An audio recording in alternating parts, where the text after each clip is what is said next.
There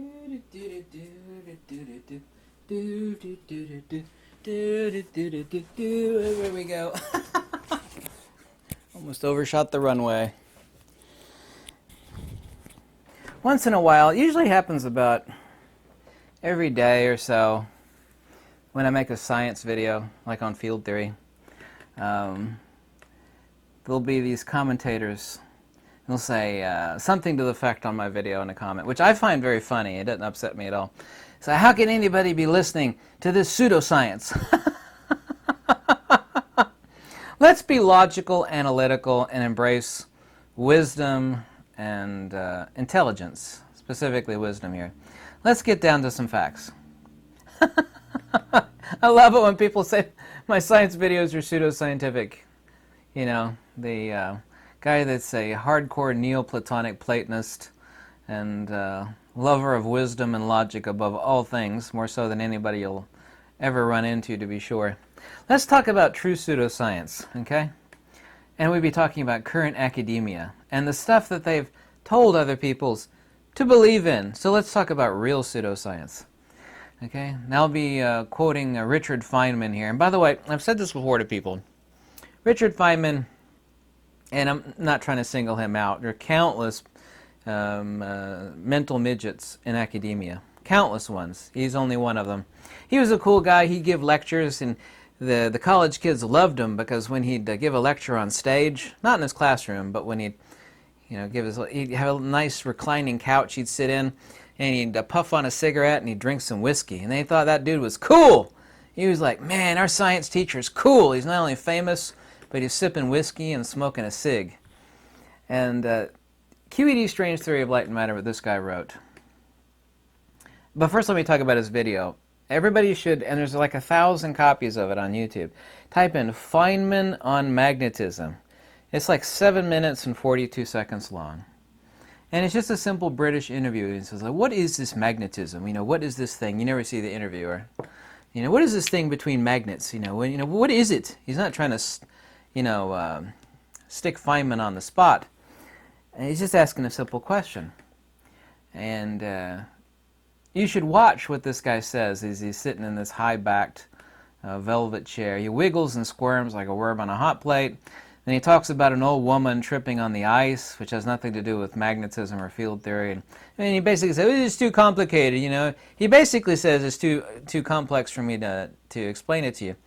Doesn't explain it at all. Now, if he was a wise person, he'd say, that's been if he was a wise person, which he is not and never was, he's not alive anymore. He would have said, this has been a mystery in my mind and the minds of many of my fellow folks in academia, and it is a deep mystery that I think often about, but we have not solved yet, but it burns in my mind. If he had wisdom, he could have said something like that, but of course he did not. He tries to dazzle him. What's that quote? He says, if you can't dazzle them with BS, and you baffle them with it's something like that. Anyway, this guy's books, and also too that of quantum, which of course is a cult. It's a religion. It's not science. It's a belief system of hubristic academia. They will tell you flat out. Look this up if you don't believe me. What's going on between magnets, or just a magnet itself, is the emission or exchange between two of virtual photons. Now, this is no different than saying unicorns or leprechauns. These things don't exist. They've never been the input or output of any experiment ever done. It's nonsense. No branch of science has ever defined field. The word field, the Greek word would be kora. They've never defined energy. They think that Mother Nature is a crazy chick with a bag of magic bumping particles. And getting back to pseudoscience, when some of these people that are in love of the foolishness of quantum and of academia, make reference to my videos as pseudoscience, which I find very, very funny. Doesn't anger me a bit. I'll point out to you the fact that these people have invented an insane belief system, not based upon facts, logic, or wisdom, rather on math and descriptions and obfuscation. They can't tell you what a field is. None of them have ever told you what field is. None of them can tell you what energy is. Not a single scientist, and I mean this really, not in a hyperbolic fashion, there's not a single scientist of quantum or academia or QED that can tell you, if you were just like that interview, that's thousands of copies on YouTube of it. Just type in Feynman explains magnetism. Every one of the people in academia, whether they be alive or dead, of course you can't ask the dead ones, you need to ask the living ones, what is this field phenomena that we call magnetism? There is not a single one of them that can give you an answer. And not knowing is okay, because when you don't know and you have a true desire to know, then you go seeking the answer to that which is fundamental to understanding cosmic mechanics. But the fact is, if you've convinced yourself in your own delusions and hubris and academic hubristic foolishness that you do know, no one on earth has ever gone looking to the answer to something that they think or have confused themselves purposely. I know the answer to that. I have a degree right there in the wall. It says I'm a professor of theoretical physics. No one's ever gone looking to the answers to things they think they already know the answer to. And that's a problem. Numbers, and I'm not against math, numbers are only concepts. Numbers are not things themselves. Math has never explained anything. Math barely defines things. You need a legend to tell you, or a primer at the very least, a legend to tell you what these numbers make reference to. Maxwellian field equations, by the way, have only defined a field with a vector over a period of time with a given result in measurable quantitative change, like joules, watts, volts, amps. How many volts per second, how many cycles per second. Scientists love talking about waves. They love, there's nothing scientists love more than to talk about waves, but there's no such thing as waves. Waves are performed by things themselves.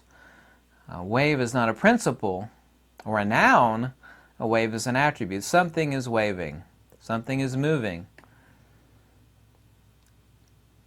Interestingly enough, when we talk about the pseudoscientific true pseudoscience of academia, all of it, by their own admission, is based upon their understanding of the nature of light, but they have no idea what light is.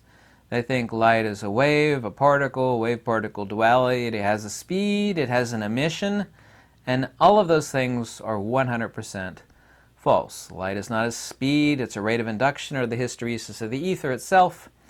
Light is not a particle, light is not a wave, there's no such thing as waves anyway. This can't be a wave-particle duality, there are no dualities in nature.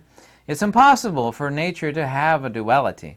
There cannot be a duality in nature, implying inherent self-contradiction, or mutual annihilistic principle. That's contrary to nature. Nature is not mutually annihilistic. It has no duality in it. Any assumed or presumed duality is, of course, misapprehension through delusions, ignorance, or all of the above. So when someone leaves a comment about pseudoscience and the stuff that I talk about, even though I don't leave them a response, my true response to them would be, well, go talk to the finest PhD professor of field theory or quantum and ask him to tell you what a field is. Ask him what is magnetism in explanation. What, not the description. Well, so it's a magnetic moment. What is a magnetic moment? Well, a magnetic moment is they can't tell you that either. Well, what's the reason for a magnet? Why is there the Lamore frequency or geomagnetic precession? Why does this occur? The ultimate true answers to the why. They'll say, well, this is going on in a magnet. Well, why is it going on in a magnet? Well, we don't know that. Well, you tell everybody else that you know what it is. Well, it's virtual photons. Literally, when I've told people this sometimes, they think, well, you're making that up. That science tells people, and they do, that magnets are emitting. Look this up if you don't believe me. Magnets are emitting virtual photons. Let's say virtual particles, virtual photons. That is undeniably, empirically no different than saying that microscopic unicorns or leprechauns are being emitted from a magnet. It's hogwash, it's ludicrous, it's asinine.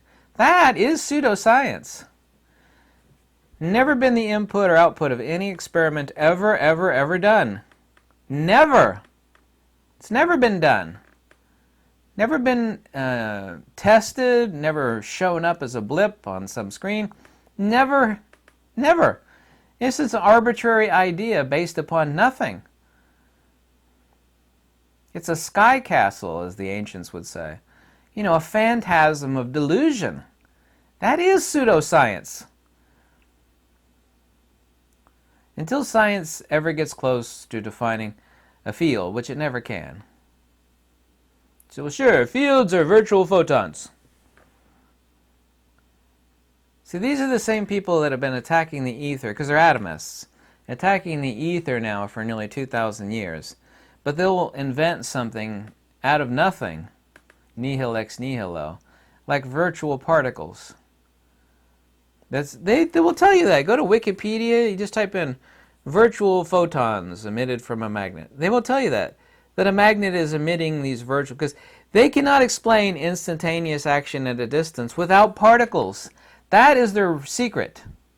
This is the secret I've been telling everybody about over and over and over again. There's only ever been two foundations of reality. One is based on atomism, which all scientists today are nothing other than atomists.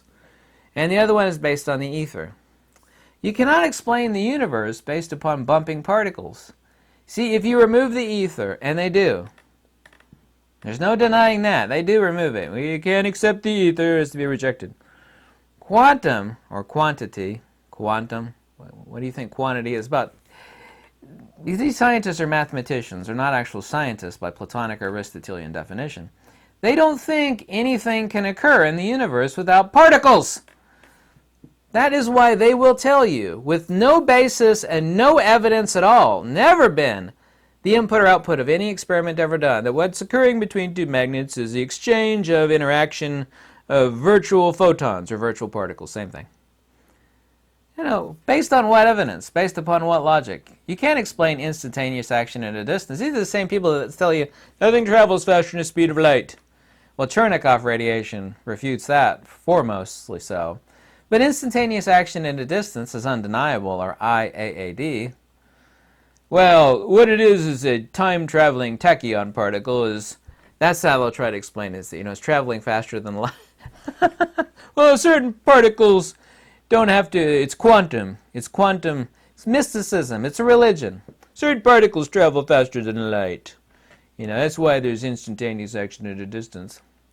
Everything to them is particles. Particle interaction. This, kiddies, is true pseudoscience. I've never made a video endorsing or lauding pseudoscience. So when someone talks about any of my field theory videos as pseudoscience, I laugh my fanny off. By the way, fanny means something different if you're in the UK. Fanny over here in the United States just means your backside. But that's neither here nor there. I laugh myself silly. Only ever been two foundations. One is in atomism and the other one's in the ether. Atomism cannot explain fields. Atomism can never explain instantaneous action at a distance. Atomism can't explain wireless power induction because these fools think all power is the flow of electrons. Well, how does wireless power induction work in a vacuum, off at a distance? You're transferring power from here to here. There's nothing flowing between the two. Yeah, well, you're inducing a charge. Well, to induce a charge, we have to then talk about fields, but science has never defined or explained what a field is. I can tell you what a field is. A field is an ether perturbation modality. That's all that it is. Isn't that simple? Even a child could understand that. What's a field? Said the child. A field is an ether perturbation modality, just like ice, water, and steam are all just water. There's no such thing as gravity, electricity, and magnetism. It is all the same field. One's under stress or strain. The other one is in toroidal loss of energy or inertia, which manifests as this three-dimensional S-curve or toroid. that we call magnetism. The other one is mutual electrostatic acceleration, which dumb human beings call gravity. And electricity is just a hybrid of dielectricity and magnetism together. Phi times psi equals Q in Planck of electrification. Yeah, it's irreducibly simple. Because Mother Nature is really simple. Mother Nature doesn't have a calculator. Mother Nature doesn't agree with quantum and the fools like Feynman and those that believe in his religion. And it is a religion. It's a religion based upon nothing. It's pseudoscience. These people have never defined instantaneous action or distance. They can't define a field. They think that everything is bumping particles in the universe, but that's completely impossible and totally implausible. And it's also too illogical. You can't even posit that. Atomism was destroyed many thousands of years ago in ancient Greece, but everything moves in cycles, so we're currently on a cycle of materialism, and materialism loves atomism above all else. But atomisms can't explain the universe, and Mother Nature doesn't use atoms. She uses fields and pressure mediation. And that is the total opposite of pseudoscience. It's logical, it's wise, it's the premise of Tesla, Faraday, Steinmetz, Heaviside, Plato, Pythagoras, Plotinus, and the wisest minds who ever lived. But maybe you think they were pseudoscientists also. What anybody believes is no concern of mine. Wise people bathe in their own wisdom because wisdom is its own reward. Only fools try to convince other people of things or change the minds of other people. That's actually a mark of someone that's evil or foolish. They want you to believe things or they want you to change your mind. Wise people don't care what anybody believes. It's like, I don't care what you believe. But anyway, that's what that stuff is. It's pseudoscience. Everybody should watch that Feynman video on YouTube. Like I said, there's 1,000 copies of it, at least. Feynman explains magnetism. Take a look at what the hero of quantum does when he tries to explain magnetism. Talks about an old woman slipping on the ice and says, it's just too complicated for you to understand. That's what an evil, stupid person would. Like, if I was evil and stupid and I didn't know the answer, is like, someone asked me a question, it's like, what's a field, or what's magnet? I was like, well, you know, I could tell you to you, but your small mind wouldn't grasp it. It's too complicated for you to understand, little boy. I would like to explain it to you, but you'd have to have a much higher IQ, something closer to mine. Oh, that is pseudoscience at its finest. Oh, God. I cracked myself up.